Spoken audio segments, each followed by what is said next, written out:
We're living in a time where everything feels unstable. What used to feel secure can change overnight. One small moment can shift everything. There's so much information, so many voices, and honestly, you don't even know what to believe anymore. And the more you try to understand everything, the more overwhelming it becomes. So the real question is not just what's happening around us, it's this: whose voice are you listening to? Because the voice you follow will shape the peace you have or don't have. Jesus said in Matthew 6:24, "You cannot serve two masters." And sometimes we think, I'm not serving money, I'm not serving idols. But if anxiety is ruling your thoughts, if fear is dictating your decisions, then something else is already sitting on the throne. In Matthew 6:25-34, Jesus didn't deny reality. He didn't say life would be easy. But he asked, why do you have so little faith? Because whatever you rely on the most, that becomes your God. The world says, stay updated, watch more, consume more. But Jesus says, seek first the kingdom, because more news doesn't produce peace. God's word does. God cannot be put on lockdown. In Lamentations 3:22, His mercies never end. In Romans 8:28, He is still working all things for good. Not some things, all things. He is a faithful provider.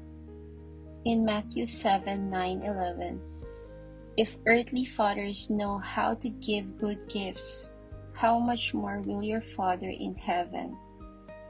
In James 1:17, every good gift comes from Him.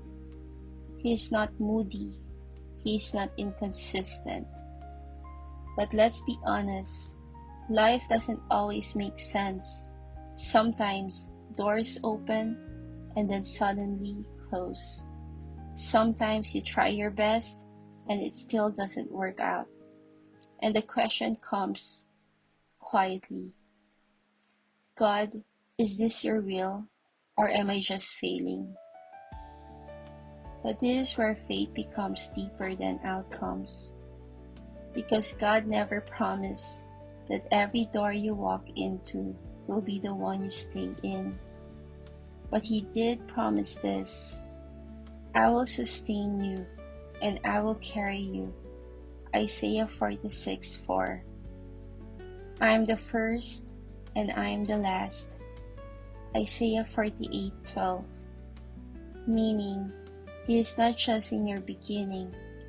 He is not just waiting at your ending. He is present in the in-between. Even in the confusion, even in the delays, even in what feels like failure. Jesus said in John 10, "My sheep hear my voice."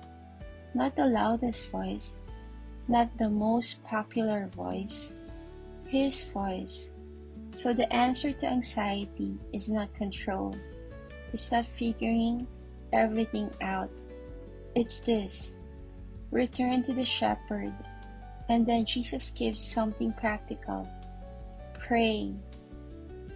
In Philippians 4:6-7, when you bring everything to God, His peace will guard your heart and mind. In 1 Peter 5:7, cast your anxieties on Him because He cares for you. In John 14:27, He says, "My peace I give you, not as the world gives." So here's where this lands. You may not understand your path, you may not control your future, but you are not walking alone in it, because He said, I will never leave you nor forsake you. Hebrews 13:5. And maybe that's a real peace. Not that everything makes sense, but that God is still God, even when nothing does.